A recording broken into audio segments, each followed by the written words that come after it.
علي رضي الله تعالى عنه توضأ فغسل وجهه ثلاثا وغسل ذراعيه ثلاثا ومسح برأسه واحدة ثم قال هكذا توضأ رسول الله صلى الله تعالى عليه وآله وسلم۔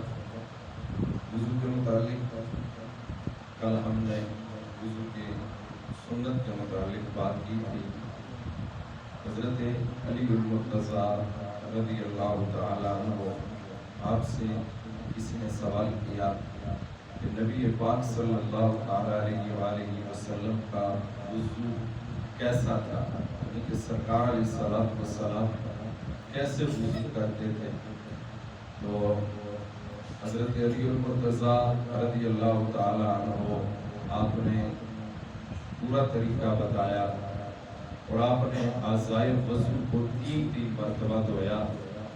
صرف ایک سر کا مسح جو آپ نے 1 مرتبہ کیا اور اس کے بعد فرمایا هكذا وضوء رسول اللہ صلی اللہ علیہ وسلم، یہ وضو ہے نبی پاک صلی اللہ علیہ وآلہ وسلم کا۔ وضو ابتدا کے اندر ایک چیز تھی جو اس وقت آج اس کی ضرورت نہیں ہے کہ بعض لوگ جس وقت وضو کرتے ہیں، وضو کرنے کے بعد چاہے آج کل جس طرح گھروں کے اندر اٹیچ سسٹم واش روم بن گئے ہیں، ان کے اندر وضو کرنے کے بعد وضو کرنے والا شخص باہر نکل کے اپنے پاؤں دھوتا تھا۔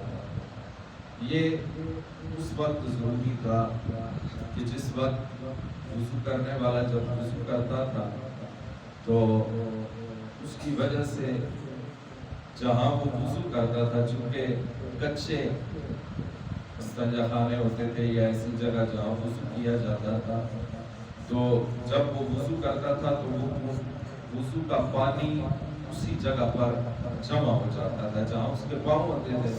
تو اب وہ وہاں پاؤں نہیں دھوتا تھا، باہر نکل کر اس لیے پاؤں دھوتا تھا کہ جو مستعمل پانی تھا وہ ایک جگہ پہ جمع ہوتا تھا۔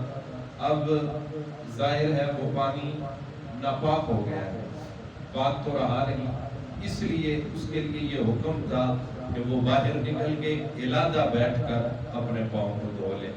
پہلی چیز، آج کل تو جہاں ہم غسل کرتے ہیں یا وضو کرتے ہیں وہاں پر پانی رکتا ہی نہیں، اتنا اچھا انتظام ہوتا ہے کہ جب ہم منہ دھوتے ہیں یا غسل کرتے ہیں یا چہرہ دھوتے ہیں یا اسی طرح پاؤں دھوتے ہیں تو پانی فوراً بہہ جاتا ہے، پانی وہاں پہ کھڑا نہیں ہوتا۔ اس لیے اب وضو کرنے کے بعد باہر آ کر دوبارہ پاؤں دھونے کی ضرورت ہی نہیں رہتی۔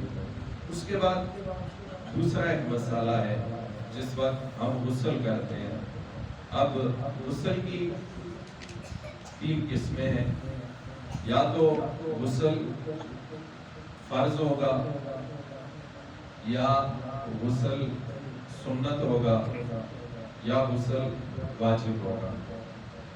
اب فرض اور واجب کے علاوہ جو ہم غسل کرتے ہیں، ویسے جمعہ المبارک کے دن ہم غسل کریں، عیدین کی نماز ادا کرنے کے لیے ہم غسل کریں، اسی طرح گرمی کی شدت کی وجہ سے ہم غسل کریں۔ سب سے پہلے یہ چیز ذہن میں رکھیں کہ غسل کے 3 فرض ہیں۔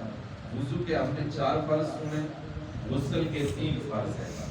پہلا فرض ہے غسل کے اندر کلی کا، دوسرا فرض ہے ناک میں پانی چڑھانا، پانی ڈالنا، اور ناک میں پانی اس طرح ڈالنا غسل کا یہ دوسرا جو فرض ہے کہ یہ جو ناک کی نرم ہڈی ہے یہاں تک پانی پہنچے، یہ فرض ہے۔ اور تیسرا فرض ہے کہ جسم کے اوپر اس طرح پانی بہانا کہ پورے جسم کے ظاہری جو جسم ہے بال برابر بھی کوئی جگہ خشک نہ رہے، یہ 3 فرض ہے۔ اب بعد ایسے احباب ہوتے ہیں جو غسل کرتے ہیں، غسل کرنے کے بعد وہ یہ سمجھتے ہیں کہ اب ہمارے لیے وضو کرنا بھی ضروری ہے، جبکہ یہ اسراف میں آ جاتا ہے۔ اگر آپ نے غسل کر لیا ہے، غسل کرنے کے بعد اب آپ کے لیے وضو کرنے کی کوئی ضرورت نہیں۔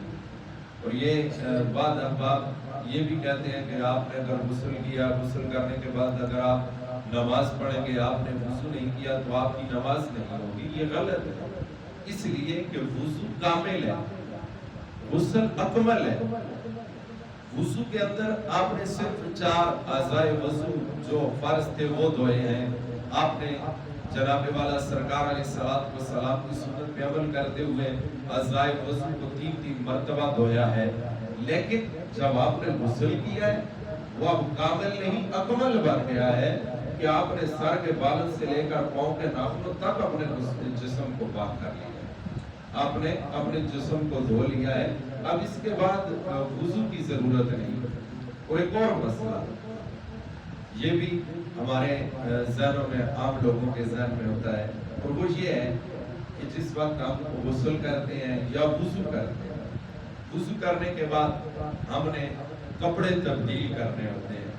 مثال کے طور پہ اب ایک شخص آیا، میں مثال دیتا ہوں، اس نے غسل کیا، غسل کرنے کے بعد وہ گھر میں گیا، اب اس نے کپڑے تبدیل کرنے، تو سوال یہ آیا جب وہ کپڑے تبدیل کرے گا تو کیا اس کا وضو ٹوٹ جائے گا؟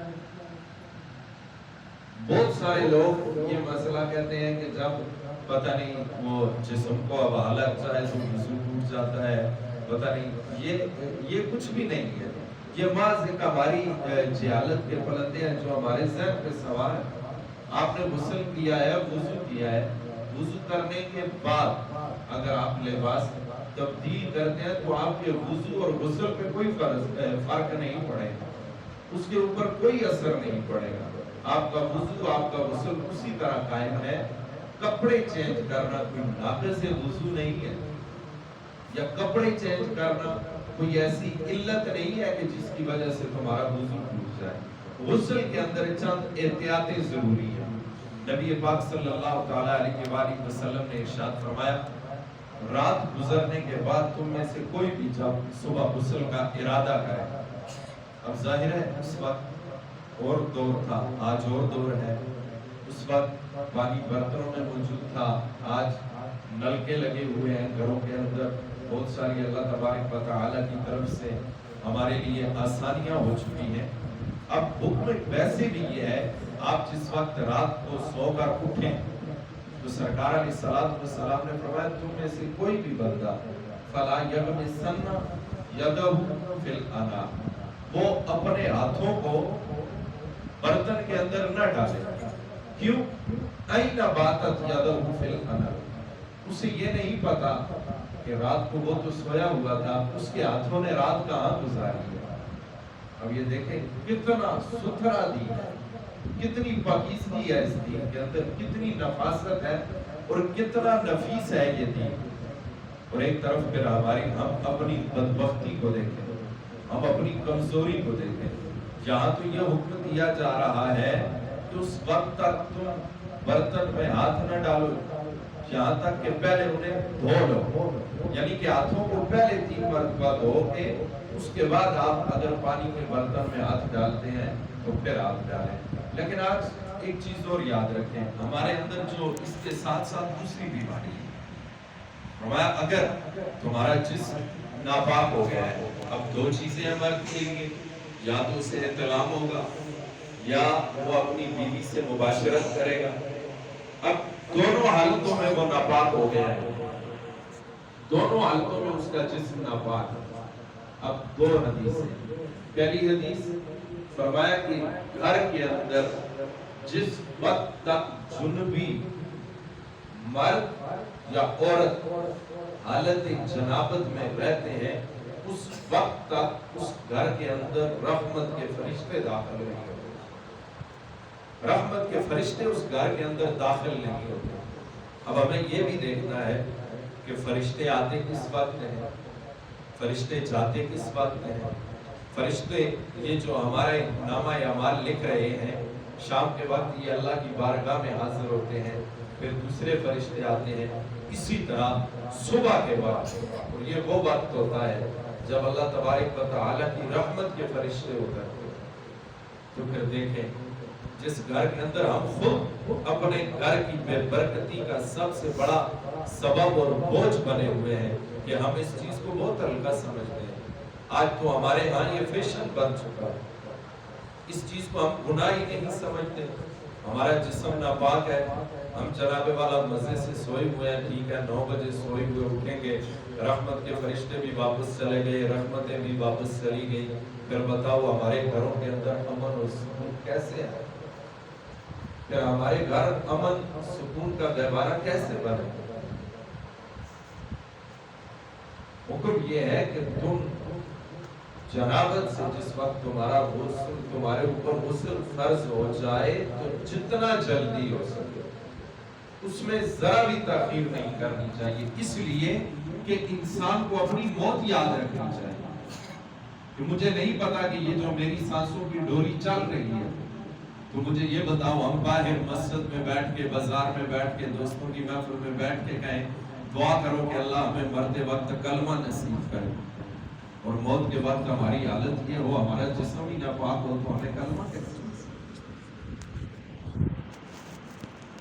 کس طرح ہمیں جناب والا ایمان کی حالت میں موت آئے گی؟ حالانکہ اس وقت ہمارے اختیار میں ہے نا غسل کرنا, یہ ہمارے اختیار میں ہے. اسے تاخیر ہم کر رہے ہیں, اس کے اندر کوتاہی ہم کر رہے ہیں. اس لیے آپ والدین بیٹھے ہیں, اکثر آپ کے اوپر یہ لازم ہے کہ آپ اپنی اولاد کو بھی یہ کہہ سکتے ہیں کہ کم از کم اس وقت سے پہلے اپنے جسموں کو ضرور پاک کر لیا کرو کہ تاکہ جب رحمت کے فرشتے آئیں تمہاری وجہ سے وہ ہمارے دروازے سے واپس نہ جائیں, بلکہ وہ اللہ کی رحمتیں لے کر ہمارے گھر میں جائیں, اللہ کی رحمتیں لے کر. تو یہ وہ کوتاہی ہے جسے ہم بہت زیادہ کرتے ہیں. اور پھر دوسری کوتاہی یہ ہے, ہم نے یہ سمجھ لیا ہے بس ہم نے جسم پہ پانی ڈال لیا تو ہمارا غسل مکمل ہو گیا. نہیں, شریعت کے کچھ تقاضے بھی, نبی پاک صلی اللہ تعالی علیہ وآلہ وسلم کی کوئی سنت بھی ہے, کوئی طریقہ بھی ہے. اس کے لیے یہ کہا گیا ہے کہ جس وقت آپ غسل کریں, غسل کے لیے سب سے پہلی چیز آپ اپنے جسم سے غلاظت کو دور کریں. آپ کے جسم کے کسی حصے پر کوئی غلاظت لگی ہے تو اسے دور کریں. اس کے بعد آپ جس طرح مکمل نماز کے لیے وضو کیا جاتا ہے, یہ غسل سے پہلے, غسل کے بعد نہیں. یہ جو لوگ غسل کے بعد وضو کرتے ہیں یہ خلاف سنت ہے. اصل سنت یہ ہے غسل کرنے سے پہلے نماز کی طرح مکمل وضو کرنا, یہ سنت ہے. اس کے بعد غسل کے جو فرض ہیں وہ آپ نے سنے 2 فرض ہیں, کلی کرنا, اور کلی بھی اس طرح کرنا کہ تمہارے منہ کے اندر کا جو حصہ ہے وہاں پانی پہنچ جائے. اس کے بعد ناک میں پانی ڈالنا, یہ یاد رکھیں ناک میں پانی ڈالنا اور پھر ناک کو صحیح اچھے طریقے سے صاف کرنا تاکہ پانی تمہاری جلد تک پہنچے, تمہاری کھال تک پہنچے. اس کے بعد جو سنت طریقہ ہے وہ یہ ہے, سب سے پہلے آپ اپنے جسم کی دائیں طرف پانی ڈالیں, اور پانی اس طریقے سے بھی نہ ڈالیں جس طرح اکثر لوگوں کو دیکھا جاتا ہے بڑا ڈبہ بھرا ڈالتے گئے پتہ نہیں جسم آدھا خشک ہے آدھا, بس وہ سمجھتے ہیں کہ ہمارا غسل ہو گیا ہے, ہمارا جسم پاک ہو گیا ہے. اس کے اندر بڑی احتیاط. اگر آپ آج کل تو گھروں کے اندر واش رومز میں شاور لگے ہوئے ہیں, کے ذریعے غسل کیا جاتا ہے, تو وہ پرانا اگر بالٹی پڑی ہوئی ہے حمام کے اندر غسل خانے کے اندر اور آپ اس سے غسل کر رہے ہیں تو آپ کو سب سے پہلے یہ احتیاط کرنی ہوگی آپ کے جسم سے گرنے والا پانی اس پانی میں نہ چلے. اگر یہ پانی اس میں جاتا گیا تو وہ پانی بھی ناقابل استعمال ہو جائے گا, وہ بھی پھر تمہارے جسم کو پاک کرنے کے لیے کافی نہیں ہوگا. پھر اس کا طریقہ آپ شاور کے نیچے ہیں تو اتنی احتیاط ضرور کریں کہ پانی اس طرح آئے آپ کے جسم کا کوئی بھی حصہ خشک نہ رہے. پھر ہمارے یہ جو بخان ہے ان کے اندر انگلیاں تار کر کے تاکہ یہ جو ظاہری حصہ ہے یہ سارا تار ہو جائے. پھر اس کے بعد ہاتھ کی چھوٹی انگلی کو تار کر کے ناف کا جو اندرونی حصہ ہے اس تک بھی پانی پہنچانا یہ فرض ہے, یہ ضروری ہے. اگر آپ غسل کرتے ہیں اور آپ کی ناف کا اندرونی حصہ خشک رہ جاتا ہے تو آپ کا غسل نہیں ہوا، ابھی تک آپ اسی حالت میں، اور اس کے بعد پھر غسل کرنے کے بعد وضو کرنا. میں نے پہلے عرض کر دیا کہ وضو کامل ہوتا ہے اور غسل اکمل ہو جاتا ہے. غسل اکمل ہو جاتا ہے تو پھر جب اکمل ہو گیا ہے تو کامل بہت ہو گیا ہے. اب ضرورت اس چیز کی ہے کہ ہم اپنی ان غلطیوں کو دور کریں جنہیں دور کرنے کی ضرورت ہے. اللہ تبارک و تعالی ہمیں اپنی اصلاح کرنے کی توفیق عطا فرمائے، اور اپنی جو غلطیاں ہیں، یاد رکھیں انسان کوئی بھی کام کرتا ہے، ایک اس کے پاس باتیں نہیں، وہ سیکھ نہیں سکتا. ایک پھر بندہ سوچتا ہے کہ میں اس سے پہلے تو یہ غلطیاں بھی کرتا رہا، پھر جناب والا میں یہ عبادات بھی کرتا رہا، کیا وہ قبول ہوئی ہے کہ نہیں؟ تو اس سے پہلے وہ نہیں جانتا تھا. قبول کرنے والی وہ ذات ہے، یہ اس کے لیے سیکھنا ضروری بھی تھا، فرض بھی تھا. کل یہ اس بات کا وہ جواب دے گا. آج اگر میں اس چیز پہ زور دے رہا ہوں تو میں اپنی ذات کے لیے نہیں، میری بھی سوچ ہے کہ یہ جو ہماری نئی نسل ہے، ینگ جنریشن ہے، اسے بھی کچھ پتا ہونا چاہیے. آج دوسرا دن الحمدللہ ہمارے پاس جو بچے آتے ہیں انہوں نے وضو کا پریکٹیکل، غسل کا طریقہ، شرائط نماز میں آج وہ پہنچ چکے ہیں. لیکن سبب یہ ہے کہ ہم نے اپنی آنے والی نسل کی بھی فکر کرنی، اپنی بھی فکر کرنی، تاکہ ہماری زندگی کے بھی جو لمحے گزرے ہم ان میں اپنی اصلاح کر کے اپنے اعمال کو صحیح طریقے سے ادا کر سکیں. تو میں عرض کر رہا تھا کہ بندہ سوچتا ہے، لیکن اگر وہ اسی اپنی آکڑ پہ قائم رہے تو یہ شیطان کا طریقہ ہے، جھکنا انسان کا طریقہ ہے، اور اللہ اسے پسند کرتا ہے. ہو سکتا ہے ساری زندگی کے اعمال ایک طرف، لیکن ایک عمل شریعت کے بتائے ہوئے طریقے کے مطابق اگر وہ کر لے تو اللہ اتنا غفور الرحیم ہے، ہو سکتا ہے اسی کے بدلے میں سب کو یہ اس کی بارگاہ سے ہمارے لیے آسانی ہے. اس لیے ہمیں کوشش کرنی چاہیے کہ ہم اپنی ان غلطیوں کو دور کریں. اللہ ہمیں عمل کی توفیق عطا فرمائے. آمین. اللہم صلی علی